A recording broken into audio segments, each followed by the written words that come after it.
So in 2024, people of a certain age look at this guy as not only James Bond and Remington Steele, one of the best UK actors of the modern era, who basically got his big start in a very unique role in A Long Good Friday, which is considered the greatest British crime drama of all time. He played a kind of either gay or bisexual terroristic hitman who sets it in motion about trying to bring down Bob Hoskins, what do you call Don, in relation to control of England, their section of England, and where the IRA was basically retaliating for the criminal element who were trying to take over territory, and Pierce was one of the main what do you call triggermen in the show. And I don't remember him having any lines, but like I said, that bisexual character kind of is an icon of film noir now. But here's the question: how did he get from humble beginnings all the way to one of the most fastest rising stars of the 1980s? Because after Remington Steele, James Bond was just around the corner, and he's still considered one of the most popular of all time, as big up there as Paul Newman and Robert Redford across the world. Now, Pierce Brendan Bronsan, OBE, Irish of course, actor, film producer, born in Drogheda, County Louth, Ireland, in 16 of May 53. Just will be turning 71 this year. He was the fifth actor to play in the fictional secret agent James Bond and James Bond film series, because of course his success in Remington Steele, the very popular criminal drama in the States. He also starred in four of those films from 1995 to 2002. The Golden Eye, Tomorrow Never Dies, The World Is Not Enough, and Die Another Day, and of course multiple video games. Now, after leaving school at age 17, he began training commercial illustration and went on to attend the Drama Centre in London for 3 years. Following a stage acting career, he rose to popularity in Remington Steele, which was there from 82 to 87. After the series' conclusion, he appeared in numerous key films, such as The Ford Protocol, and of course the comedy Mrs. Doubtfire, where he was Sally Field's paramour. Now, after achieving worldwide fame for his role of James Bond, he took the lead in other major films, including the epic disaster adventure at Dante's Peak and the remake of the heist film, The Thomas Crown Affair. Very underrated movie, by the way. Since leaving the role of Bond, he has starred in numerous films, such as the political thriller The Ghost Rider, the action fantasy Percy Jackson and the Olympians, The Lightning Thief, the action spy thriller The November Man, the comedy musical Mamma Mia with Meryl Streep, its sequel Mamma Mia Here We Go Again, and Eurovision Song Contest, The Story of Fire Saga.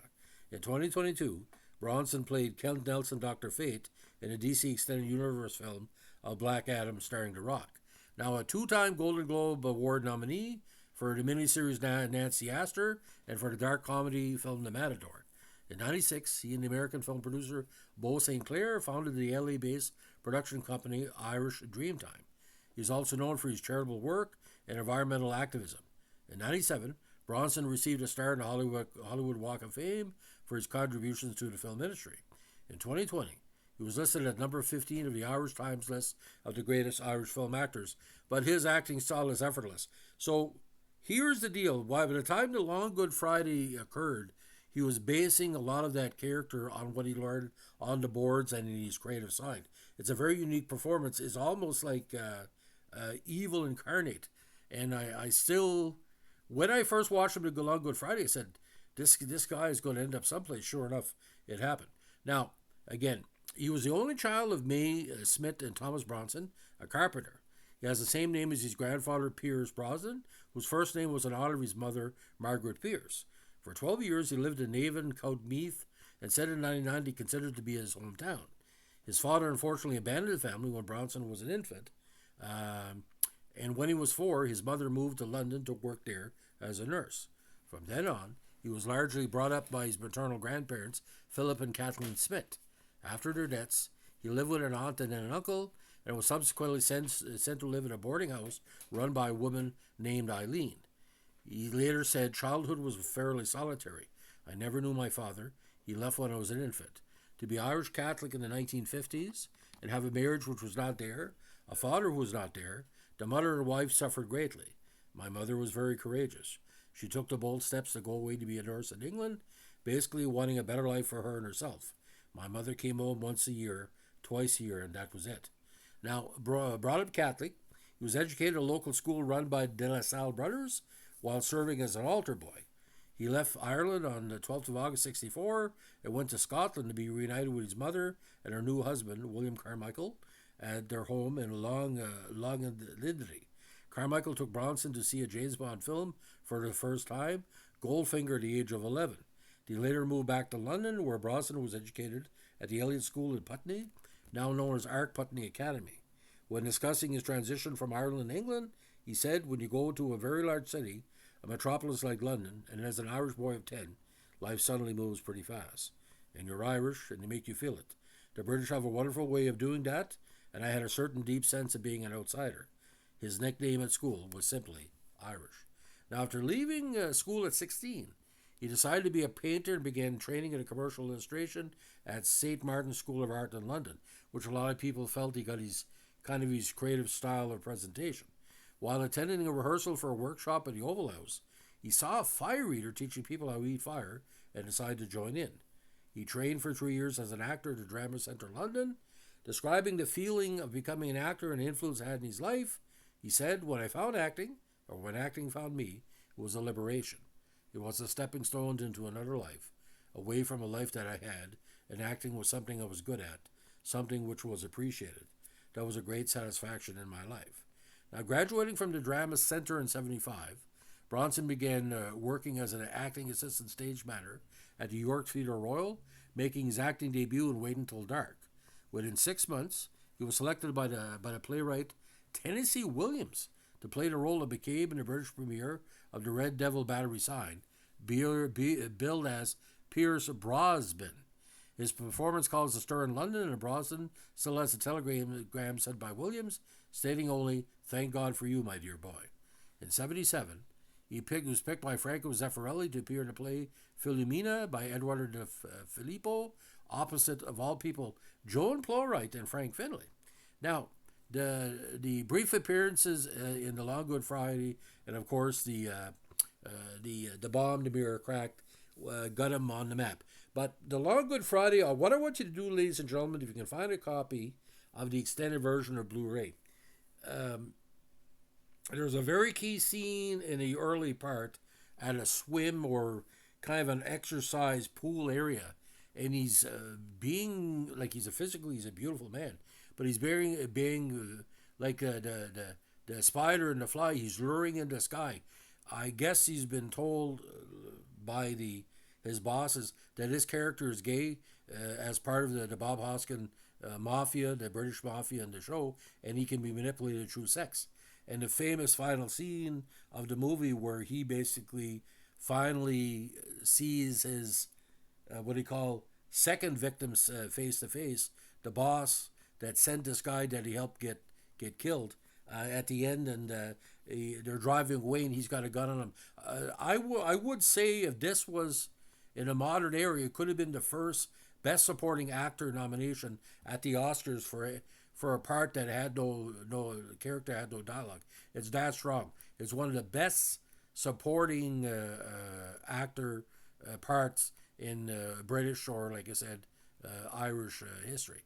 Now, I think down the road, if everything is going to happen, you will probably see win an honorary Oscar or something that's going to reflect his talent.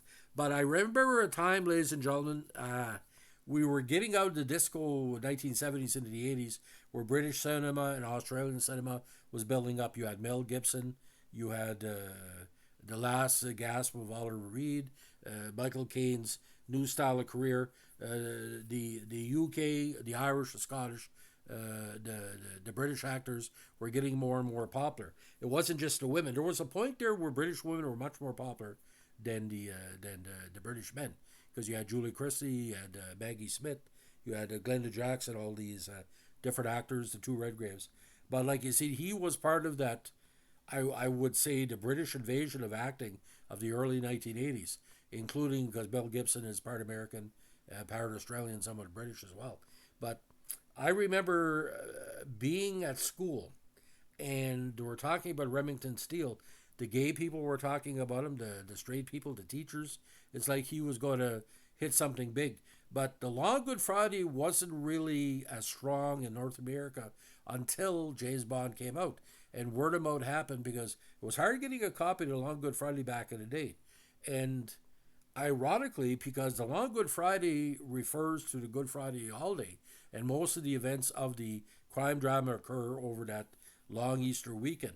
But Pierce Brosnan has done interviews, and if I can remember them correctly, he said he didn't know how big the part would be in his career because when you go back to it, it's like discovering, like I give you an example. Harrison Ford used to do a lot of episodic TV, Kurt Russell as well in the 50s and 60s, even, Mickey Dolenz and all that. They were in early productions. And to see them at the start of their career. But this character, there's no other character I've ever seen. I've seen tens of thousands of movies. I have never seen a character like that Pierce Brosnan character. Is he gay? Is he bisexual? Is he straight? What the hell is he? And why is he with the IRA? And like I said, most of the IRA characters in A Long Good Friday do not have any dialogue. They have a certain situation. Now, Bronsky beat the video, Downtown Boy, has some of a kind of a reference of that scene, but more and more of a confrontational way where he goes up to the guy that's swimming, he thinks the person's gay, and he beat him up later on because he is gay. But anyway, it was chilling when I saw it the first time. I never saw The Long Good Friday first in English. I saw it in French. And I thought for sure he had said something. And to see Helen Mirren, the wife of the Bob Hoskins character, be driven away, that's scary as hell. So in a 10-second scene, three of the greatest UK actors of all time are in it. Pierce Brosnan, Helen Mirren, Bob Hoskins. No wonder I'm so blessed to talk about this podcast for you today. Amazing, amazing, ladies and gentlemen. Bob Hoskins was part of that. The second phase of Helen Mirren's career. She was slumming a little bit on Twilight Zone on 2010, but she became... Helen Mirren wasn't Helen Mirren until the mid-'80s, early 90s. It took a while for her to reestablish herself. Excalibur too as well. And now we're talking about Excalibur. I don't know if she was offered a role of Excalibur, but he was still a little bit too young. But I mean, look what came from that era too. Liam Neeson as well. Don't forget about that. So, ladies and gentlemen, I'm proud to say that I saw Pierce Brosnan break the door open for the new British invasion of acting in the 1980s. And boys, if you haven't seen The Long Good Friday, go see it because, these film noirs don't end well. Every time I see somebody hung upside down, I think of that movie because it's pretty fucked up. It's a combination of paranoia and what they call the British recession era. And this was the Falklands War. I mean, but Bob Hoskins at the time he ended up being like Roger Rabbit, this Disney character in Mermaids, and he's playing one of the weirdest mafia dons in history. Like I said, you take the Godfather, do a British spin, and you give him a knife. That's the Bob Hoskins character in A Long Good Friday. So, ladies and gentlemen, again, if you like what you're doing here, we're a tribute podcast. Thank you, Pierce Brosnan, for your talent. Let us know when to like, comment, subscribe, or share. And Pierce Brosnan is probably, in my opinion, one of my top 5 actors. I haven't seen all his stuff, but you only have to see it once.